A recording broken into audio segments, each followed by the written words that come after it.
Today is Thursday, February 19th. We're talking about a high-stakes decision for the Trump administration as news reports say the U.S. is on the brink of war with Iran. Also, the deadliest snow disaster in modern California history, and what could turn into another major snowstorm that forecasters are tracking now. Plus, growing fallout from the Epstein Files as more powerful people are forced out of their jobs. Mark Zuckerberg's testimony and what's being called this century's tobacco trials. And are you aura farming? We'll explain the term that's taken hold with Gen Alpha. Those stories and even more news to know next. Welcome to The Newsworthy. All the day's news in less than 15 minutes. I'm Erica Mandy. Thanks so much for being here. Let's do this. The U.S. is now ready to strike Iran as soon as this weekend. That's according to several news outlets like the New York Times and Wall Street Journal. We've told you about the military buildup in the region already. But now the reports say the U.S. has assembled the most air power in the Middle East since the 2003 Iraq invasion. And they cite sources from the White House who say President Trump is seriously considering a war path. The president has reportedly received several briefings on his military options should he choose to strike, including one in the White House Situation Room yesterday. One option is to take out Iran's nuclear and ballistic missile facilities. Another is to try to overthrow the Iranian government. Both would involve an operation that could take weeks. Of course, there's also the option to not strike at all and try to stick with diplomacy. Remember, representatives from the U.S. and Iran met earlier this week to negotiate a possible nuclear deal. And the White House said there was a little progress. Still, officials say they're far apart on some issues. And even if Iran does agree to American demands, there are fears a deal will only be temporary until Trump is out of office. Besides the nuclear dispute, the U.S. and Iran have also clashed on issues like protester killings, regional militias, and threats against American ally Israel. The U.S. military has an overwhelming advantage over Iran, especially since Iran's air defenses were damaged by Israel last year. But Iran does still have a large missile arsenal, and experts say it could be directed at American bases and allies in the region. Military forces could also try to close the Strait of Hormuz that's vital for oil tankers. It seems no matter what happens, there's likely to be major implications for the Middle East and the remaining 3 years of Trump's presidency. In another sign of a new chapter for the Middle East, the U.S. is reportedly in the process of withdrawing all of its roughly 1,000 troops left in Syria. This brings an end to a decade-long U.S. military presence meant to combat ISIS. Some analysts say a withdrawal could leave the Mideast vulnerable to a return of ISIS extremism. The Syrian government has agreed to take the lead on combating terrorism within its borders, and the U.S. will stay ready to respond in any new threats. Today, the U.S. is hosting the first meeting of President Trump's so-called Board of Peace. This is the president's vision for a new international organization to rebuild Gaza, which has been devastated by 16 months of war. The White House says countries involved with the board plan to pledge billions of dollars toward the reconstruction effort, humanitarian assistance, and an international security force. And more details are expected to be announced today. But it all depends on whether the terror group Hamas will fully disarm. U.S. and Middle Eastern officials say no peace plan will last so long as Hamas remains a military threat. On that front, officials say talks are continuing with Egypt, Qatar, and Turkey. Their leaders are communicating with Hamas negotiators, and they're also part of the Board of Peace meeting today, along with about 20 other countries. Many of America's closest allies won't be there, though. Some are worried it's all part of Trump's effort to replace the UN, even though the White House says it's not. And others are upset because the U.S. invited Russia while war is still raging in Ukraine. And speaking of which, the peace talks we told you about yesterday involving the U.S., Russia, and Ukraine ended yesterday after just 2 hours without a breakthrough. Next week marks 4 years since Russia's invasion began. We plan to talk more about what's changed over the last 4 years and what's now at stake on this weekend's Special Edition Saturday.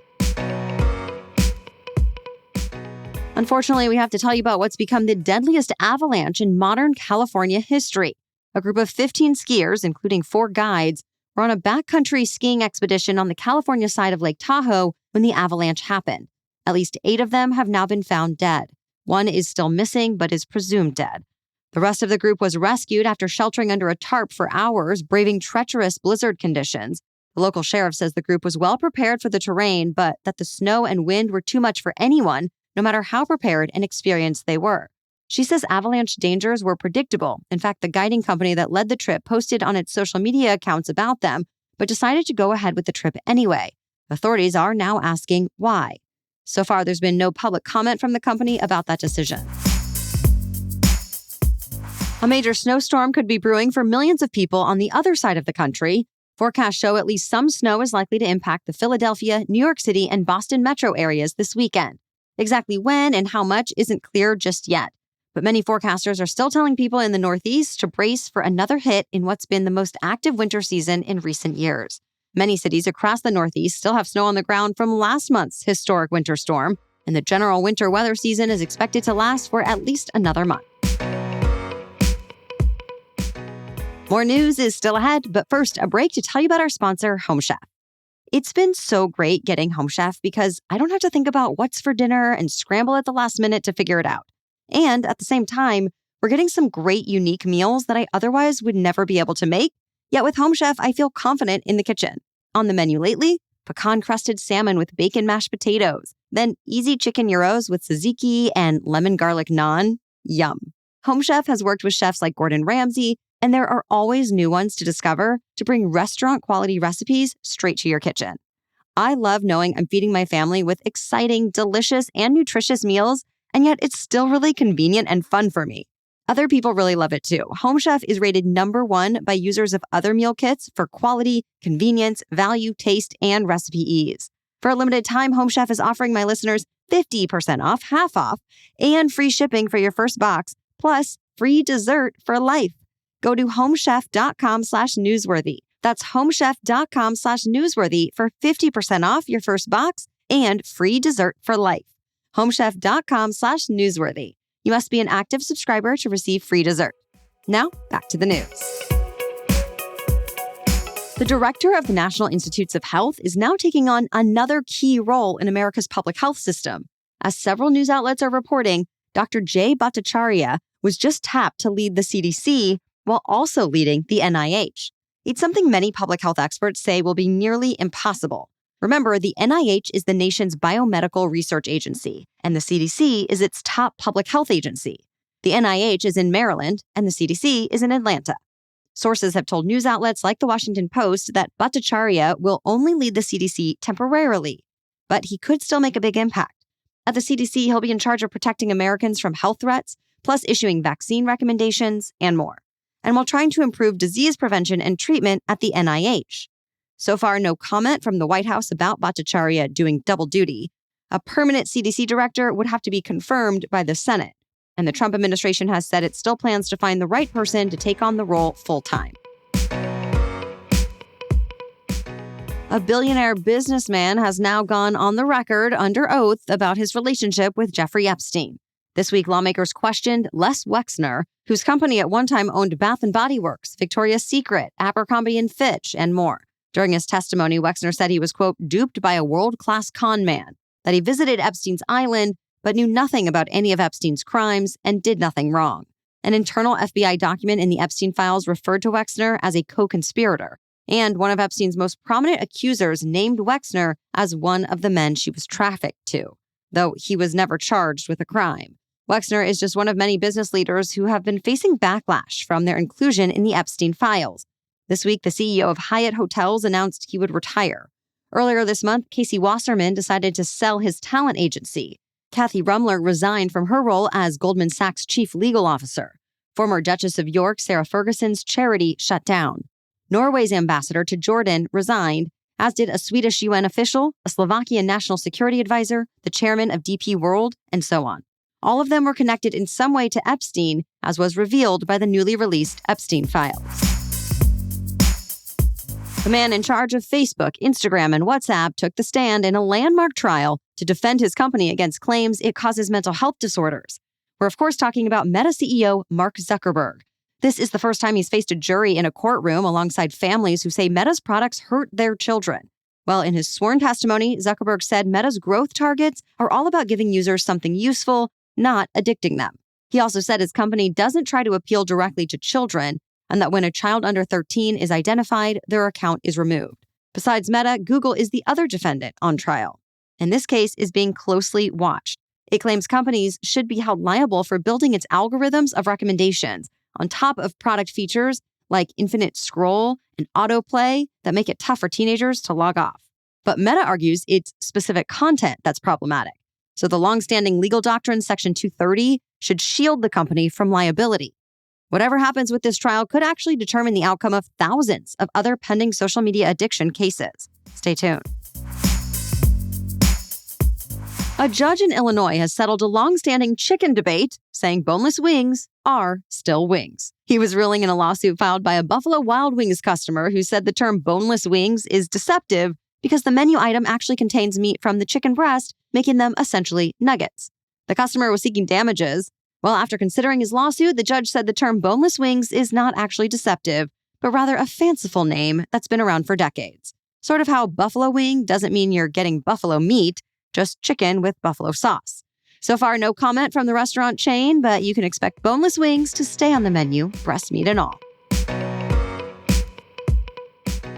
Team USA is gaining momentum at the 2026 Winter Olympics. One of yesterday's biggest highlights came when American Michaela Schifrin, the most decorated skier in history, won the women's slalom.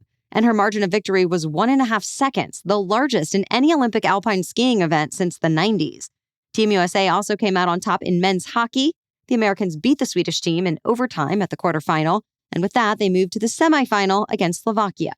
Today is going to be another exciting one to watch. In women's ice hockey, Team USA is going up against Canada in the gold medal final. In women's figure skating, American Alyssa Liu is also in contention for gold. And in men's speed skating, American Jordan Stolz has a chance to get gold and break a third Olympic record. We'll, of course, update you tomorrow. That's it for the main news today, so now it's time for Thing to Know Thursday. But first, this episode is brought to you by OneSkin.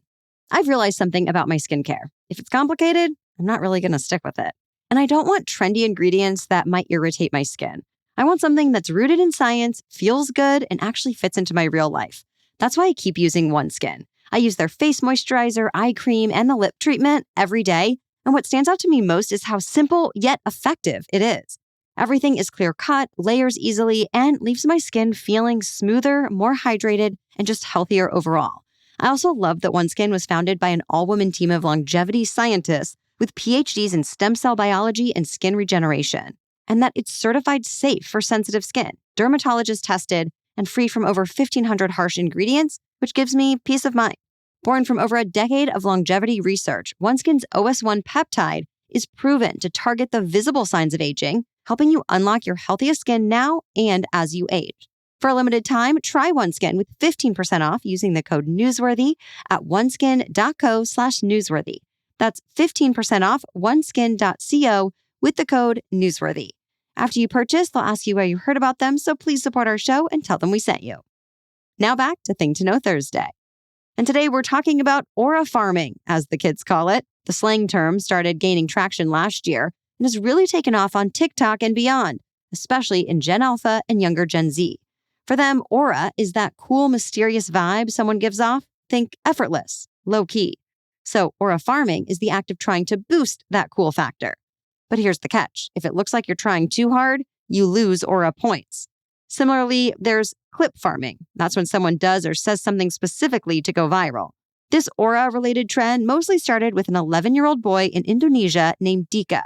A video that went viral last year showed him dancing at the front of a traditional racing boat, wearing sunglasses and doing simple repetitive dance moves. He looked completely unbothered. So the internet decided that's aura. And the hype has continued ever since. But here's what experts say matters most. Terms like aura farming and clip farming highlight how social media shapes identity today, where coolness or aura is cultivated, all while needing to look natural. Thank you so much for listening today. We'll catch you up on more news to know tomorrow. Until then, have a great day.